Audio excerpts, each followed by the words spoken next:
welcome you with us here on Leaders of Tomorrow, ET-NA's daily initiative that celebrates the undying entrepreneurial spirit of micro, small and medium enterprises. On the show today, I'm in conversation with Dilip Kapoor. He's the founder of High Design, one of India's best-known brands when it comes to anything leather.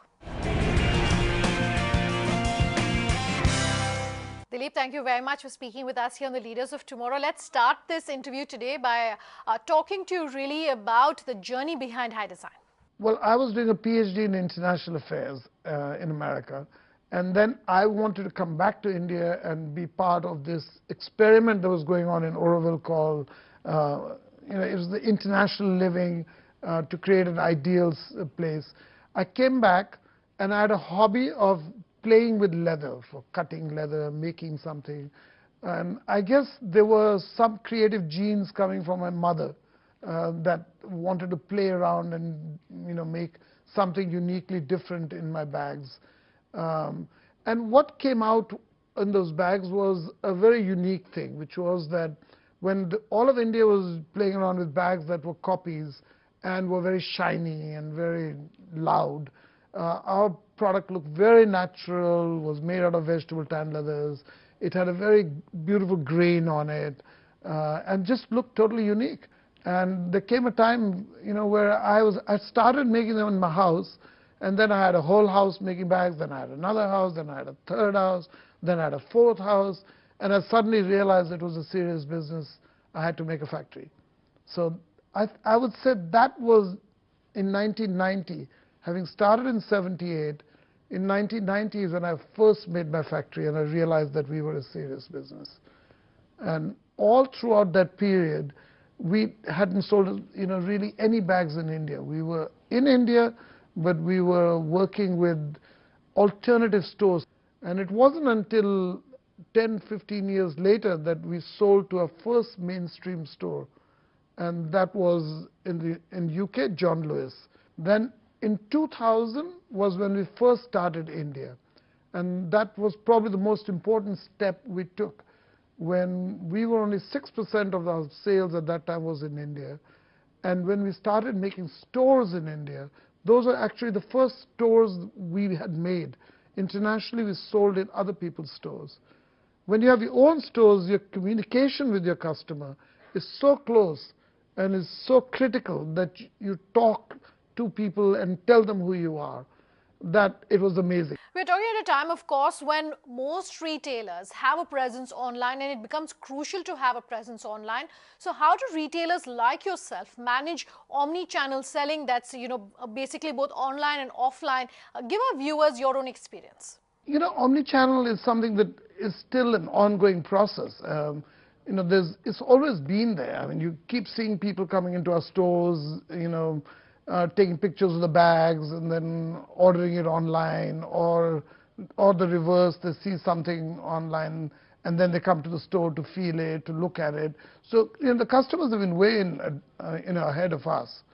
What we've started now is that we do allow people to come into our stores, order something that we don't have, we deliver it to them, or they can order online on the High Design website. And get it picked up in any store they want. So that in any case happens. But the advanced version of where everything is seamless, and also the e-commerce platforms are tuned into the High Design stores, I think will still take another year or two. We look forward to that, but I think it's still not happened yet. So speaking of an online presence, Dilip, do you advise our viewers that it is essential and it's necessary and it's critical for them to have an online presence in a day and age when you have most players who are going online? I think you really don't have a choice, especially for brands that have a following which is very digital friendly. Personally, I think a brand should be wherever your customers are. So you need to follow and be there. So I think online digital is totally I think it's critical to us. Dilip, let me pick your brains at this point in terms of a retailer who's been in this business for several years now. Do you think that the online medium and selling online has really opened up the marketplace, opened up opportunities, whether it is big retailers or small retailers? Well, certainly. I mean, it's not totally true that, only people who can't go to a high design store will then buy online. But what we understand from the e-commerce people and our own website is around 40% of the customer that comes and buys high design online are from places where we don't have a store. So that's clearly a totally new market. But then I think the other 60% is the customer that, in any case, already knows high design, owns high design, and they just find it very convenient. So I think there you have both. But surely e-commerce has expanded the market. Speaking of government regulation, GST, of course, is on top of everyone's mind. In your opinion and your comments in terms of how GST is going to change things as far as the retail industry is concerned? I think when you talk about GST, it brings a smile on all of our faces. I think it's as simple as the fact that it'll be one more headache off our heads, so we can concentrate on things we should be doing. It's insanity that every time you want to ship something out to Uttar Pradesh or Bengal or something, we have to go through such gymnastics, to send anything out. And you have to keep setting up offices everywhere, look after them. We are one nation, we are one country. Why can't we just ship anything we want and to any part of India? Okay, let's step away from talking about government policy, but talk about strategy. And I want to talk about discounting as a business strategy. At a time when most e-commerce players seem to be driving their entire retail strategy on discounting, what advice do you have for our viewers in terms of what their approach should be to discounting? Do you think that discounting is something that they need to necessarily undertake to keep up with their peers? Or is there another strategy that you would recommend for a small retail player? I think discounting is, I think the ideal way to look at discounting is for it to have a purpose, in your business itself. Obviously, discounting is a short-term thing. I mean, we've always seen that you discount, your sales go up short-term. But the minute you stop discounting, your sales drop right back. So that's really not something you should be looking at. What you should be looking at is more build your brand, build your connect. Nothing beats an emotional connect between your consumers and yourself. So that's long term. That's what will keep you going, and that's what will help you. And whatever discounting you do, in any case, it has to be compensated somewhere else. So I think discounting should be, as a strategy, it should be limited to when you have made mistakes. Let's say you made a product which did not do as well as you expected. So to liquidate that, then you give it away to your consumer at a price which still makes sense for them. But other than that, to really try and build a brand, build a company on discounting, I think personally for high design is not something that we particularly like. It's not something we believe in. We think it's too artificial, it's too short term. I want to take a slightly broader question, Dilip, and ask you, how you've really seen the landscape changing as far as the retail industry is concerned, and what your advice would be in terms of how to tap into the changes, view them as opportunities, particularly for the small retailers who are watching our show. I think, for a big retailer, things are going to get more and more competitive as the large international, big retailers keep coming in. For a small retailer, as for a brand like us, I think we see nothing but more and more opportunities. The more channels there are for us to talk to our consumers to communicate to our consumers is great. I mean, I think the whole, e-commerce platform, I mean, I think people like Amazon coming in has been a wonderful experience for us. It's been a great experience to learn from them, to have a, beautiful channel like that to communicate. It's fantastic. As more and more the international large format offline channels come in, I think it's superb. I think they teach us a lot. I think we have more channels as a brand. But for the people who are competing against them, I think is something to think about. How do you become as efficient as them? How do you make your back end as efficient as them? You know, you're in an international market now. You know, your mistakes are not going to be forgiven as easily as before. How does, in your opinion, though, the small retailer compete effectively with global giants? It clearly can't be a battle that's fought on money. So what advice do you have for our viewers in terms of how they should go about taking on their larger peers, whether it's global, whether it's domestic, and be able to fight on a level playing field? So if you're globally competitive already, you know, global players coming into India is nothing scary to you. It's not, you know, in fact, it's harder for them. They come into your own backyard. They don't know your customers so well. Their costs are higher. They have to ship everything in. They have to pay customs duties. So for them, it's much tougher to compete with you. The one place where it does make a difference and where you really do need to up your, you know, your game is in the marketing side. They're very good at marketing, very, very good at building brands, you know, communicating to a consumer. So I think that's something that we've seen that it's become very important for us to tell our stories, communicate them digitally, you know, to be always in communication, constantly talking to your consumer. That's something we're really learning, and I think it's a superb learning. It's not only good for us, but it's also very enjoyable. It's something we really enjoy doing. Dilip, let's hold that thought, take a very quick break, but come back with much more on the other side. Just stay tuned.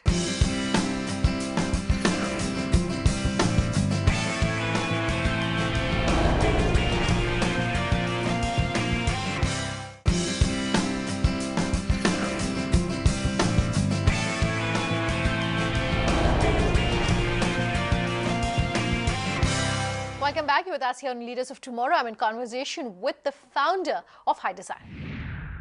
What advice would you give our viewers about expansion, Dilip? You know, in your opinion, how soon is it too soon for someone who's starting out to look at expansion? How critical then is it, in your opinion, to expand, or how critical is it to not expand but just focus on your core areas of strength? And at what point should you be taking that judgment call? See, the biggest advantage of expansion, of course, is that your overhead costs, your marketing costs, all that gets, you know, divided into larger and larger market. So it becomes less expensive, and you're able to do more things. So that's the single biggest reason for expansion, besides the fact that you get greater turnover, you get more profits, you know. But, you know, if you aren't ready for it, if your team isn't ready, you can have a lot of missteps. You can, you know, you can go into, especially if you're taking retail stores and they're very expensive, and you're tied into long-term contracts with large security deposits. If you suddenly expand, you know, from, let's say, 5 stores to 50 stores, and out of them 20 of them are a mistake, then you've got a massive overhead sitting at a massive monthly cost, which you probably, you know, cannot, well, it's not affordable. So that could create a massive problem. So I think you do need to, if you're saying that, okay, I'm going to go from 5 to 50, make sure that you divide your market up carefully. Say, okay, I'm going to look at Bombay as a separate market. I'm going to open a store in Bombay. That works. Okay. If that works, then I know that Bombay region works for me. Then you need to try tier 2 and see if tier 2 works for you. Open a store in one store, then expand into 10. But prove every major category of expansion. You first prove your sampling. You do a sampling, make sure it works, then expand it as quickly as you want then after that. People issues and hiring of people, I imagine, is another particularly challenging area in the retail industry. How much does one spend on hiring compared to, you know, the total spends that you have for an MSME? Is there a ballpark figure? Is there, you know, kind of a back of the envelope calculation that you can talk about? I think, well, we do know that in retail, HR is probably the single most important reason for failure or success, or reaching your targets or not reaching your targets. And I remember when the Economist did an article on India, and they kept saying that every international person complains about India, that they hire smart people, they never stay long enough to get trained. You know, so that is a major issue you know, for us, all of us in India. Hiring by itself is obviously becoming less expensive and is becoming better and better as the digital world expands. Surprisingly, most of our hiring is happening through our presence on our own website, through Facebook, through LinkedIn. So that's obviously made life much easier in terms of actual hiring. But what do? You get, let's say you have one position, you get 120 applicants, which happens all the time. Now, going through, how do you judge that? How do you, not make a mistake? I think that's one of the greatest challenges we have. We keep trying to refine it. We keep making mistakes. Hopefully, we'll keep getting better. But getting your HR right, getting the hiring right, is probably the single biggest reason for your success or failure. We have a call-in show here on the Leaders of Tomorrow on ET Now, Dilip, and aside of fundraising, the biggest chunk of questions that we get is on people, of course, and on how to retain talent and ensure that at a time when there's a huge churn, you hang on to the people that you've hired. This, I understand, is a particular challenge for MSMEs and the small retailers. What advice do you have in terms of retaining talent? We may not have smart enough understanding of HR to clearly give a path to a person, individual who joins you. We look short, perhaps we're too short term. I think what we're learning is that if you want to retain talent, the single biggest thing is to be clearly give a path to them. Tell them that, look, if you're here, 3 months later, I'm going to do an appraisal on you. I'm going to tell you whether you belong to our company or not. 6 months later, we're going to have another appraisal, and we'll tell you, what mistakes you made, or, what you've done great. If you've been great, we will do this for you. If you haven't done great, we might ask you to leave. I think that clarity, a year down the road, if you've done a great job, you'll move on to the next position. 2 years from now, you can look up to this, you can be at this position. I think that's the clarity which, we as maybe smaller companies have not been giving to our people, and we shouldn't be surprised. If it's not clear, then the person can think, hey, listen, do I have a future in this place? Why don't I try somewhere else? So I think giving that clarity to each individual is probably the single most important reason for retaining or not retaining. I want to talk about your advice in terms of finding a mentor, Dilip. Is it crucial in the retail industry for you to have a mentor, and how do you go about finding such a mentor? I think within the company, you should tell both sides that mentoring is really fun. I mean, to be able to, everything that you learned, to be able to share that with somebody who's eager-eyed, who's full of curiosity, I mean, that's a huge, huge pleasure.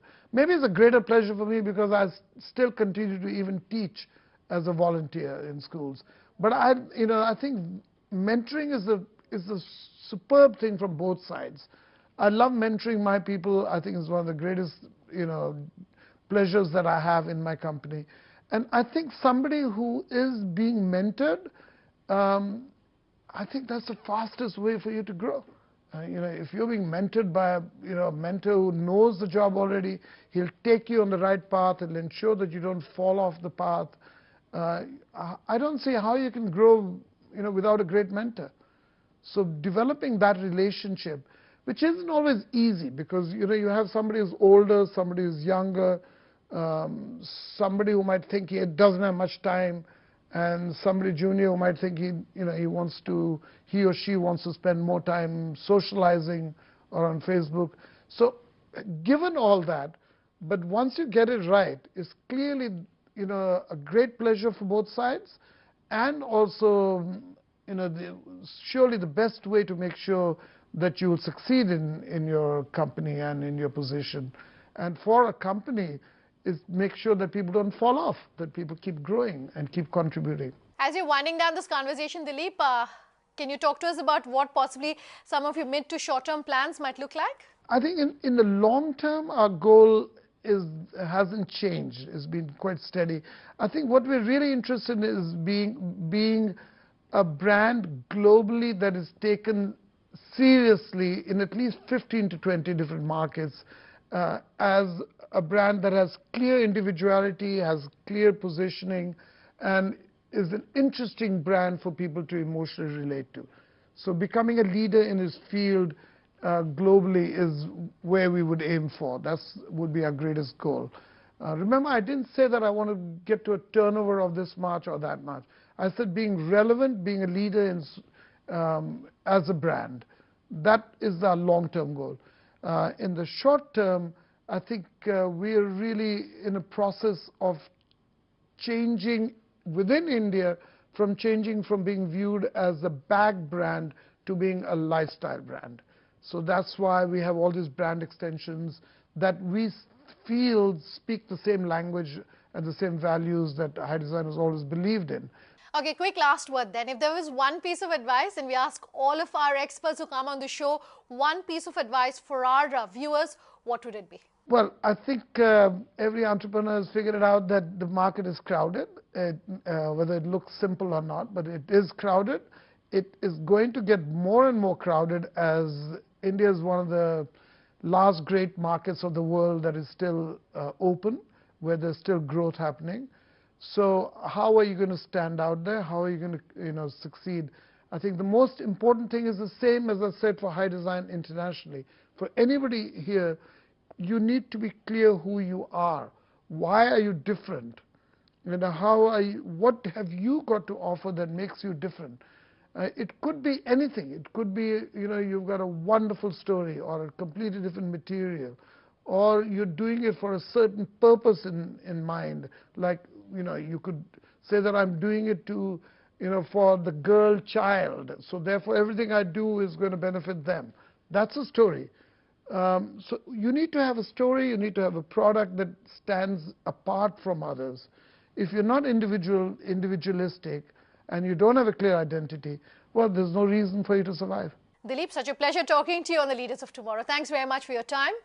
We would love to hear feedback from you. You can write in to us at leadersoftomorrow@timesgroup.com. You can reach us on social media using the hashtag LOT or call us on that number you see on your screens. Thanks for watching. Have a good night.